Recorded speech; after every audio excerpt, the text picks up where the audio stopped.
চক্রবৃদ্ধি সুদ থেকে 2024 মাধ্যমিকে আরেকটা খুব গুরুত্বপূর্ণ, সেটা হচ্ছে 11 নম্বরের অঙ্ক। কি বলছে দেখা যায়, 10,000 টাকার বার্ষিক 5% সুদের হারে 3 বছরের চক্রবৃদ্ধি সুদ এবং সরল সুদের পার্থক্য হিসাব করে নিই। মানে আমাদের চক্রবৃদ্ধি সুদও বের করতে হবে, আমাদের সরল সুদও বের করতে হবে।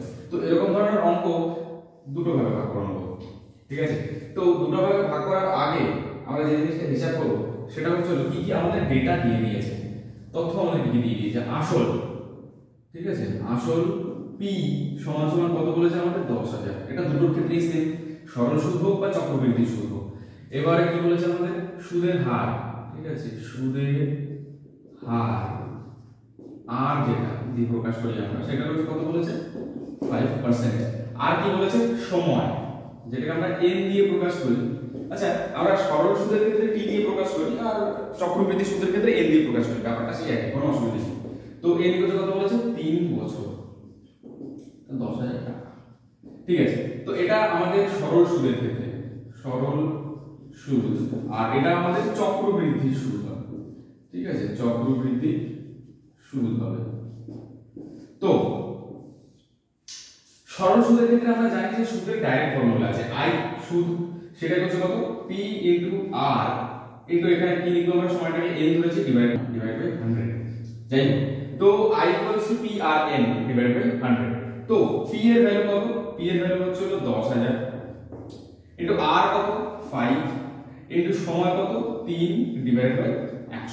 দুটো শূন্য কেটে গেল, 3 5 15 ইনটু 100 1500 টাকা। তাহলে আমরা সরল সুদে কত টাকা পাবো 1500 টাকা পাবো, 10,000 টাকা 5% হারে 3 বছরে। এবার চক্রবৃদ্ধি সুদ কত হবে, চক্রবৃদ্ধি সুদের ক্ষেত্রে আমাদের ফর্মুলা জানা আছে যে সমল চক্রবৃদ্ধি মানে সুদ আসল ফার্স্ট আমরা বের করব, তারপর সেখান থেকে আসল বিয়োগ করে দিয়ে সুদ পেয়ে যাবো। তো p * 1 + r/100 two the power n। ওকে, তো এখানে আমরা p এর ভ্যালু জানি আমরা 10,000, সবারই জানা আছে। 1 + r কত বলেছে 5 divide by 100 to the power n, 3 বছর বলেছে, ঠিক আছে?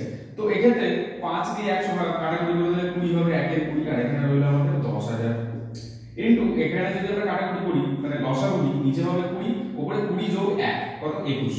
তাহলে 21/20 তার কিউব, মানে 21/20 তার কিউব, মানে এটাকে 3 বার গুণ করব, ঠিক আগের অঙ্কগুলোতে যেরকম করেছিলাম। তাহলে 21/20 3 বার গুণ হয়ে যাবে, ঠিক আছে, ভালো কথা। তো এইবার এই তিনটাকে গুণ করে এবারে কাটাকুটি করার দায়িত্ব তোমাদের, ঠিক আছে? তো কাটাকুটি তোমরা করে নেবে। এক্ষেত্রে কাটাকুটি করে কত পাবো আমরা, পাবো 11,576.25 টাকা, ঠিক আছে? মানে চক্রবৃদ্ধি সুদের ক্ষেত্রে আমরা এত টাকা কি পেলাম, এটা কি, এটা হচ্ছে সুদ আসল।